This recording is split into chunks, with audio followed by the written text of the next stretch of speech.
And Kevin, the last FA Cup quarter-final we have to look forward to is Newcastle taking on Manchester City. And I have to give a little word out to City.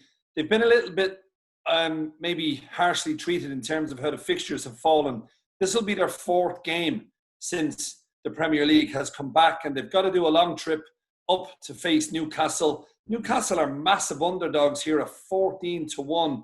City at 2-11, of course. No Sergio Aguero. Jesus came off the bench against Chelsea. Man City at 2-11, and the draw here at 6-1.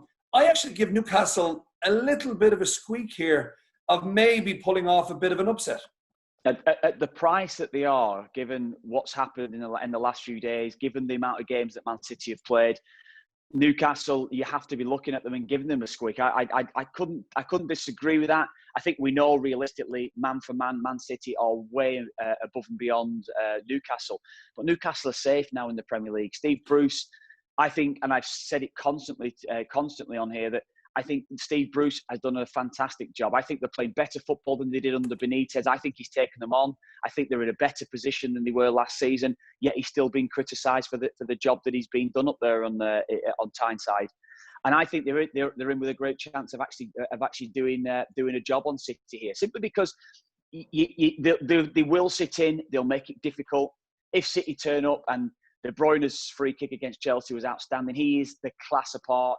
The class footballer I feel in the Premier League this season, and there are many times you're looking at Liverpool being the best in the Premier League without a doubt as a team, but the best individual player I think over the last 3 or 4 seasons has been Kevin De Bruyne. I think consistently over that spell he's been outstanding, and City now need to go on and win a trophy, and Pep Guardiola can try to get City in place to try and retain the title of winning the FA Cup last season. So I think they're in with a good shout.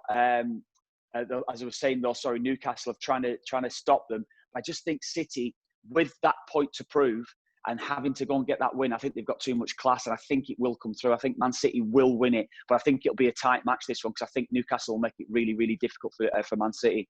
And Kevin, with Newcastle being such a big price, Newcastle plus 2 goals is a 7-5 chance. Would that appeal? That would appeal to me. It absolutely would appeal to me, because I think Steve Bruce sets up his side in every game to try to just negate the first 20 minutes, sit in, make it difficult, don't give anything away. And I can't see Newcastle being any different in this match. So that absolutely appeals to me. Newcastle plus 2 with a 2-goal start in the match, I think it really does. It certainly does to me, knowing how Steve Bruce sets his side up and knowing full well knowing full well that Newcastle are safe now in the Premier League and they can just be fully concentrated on this one match.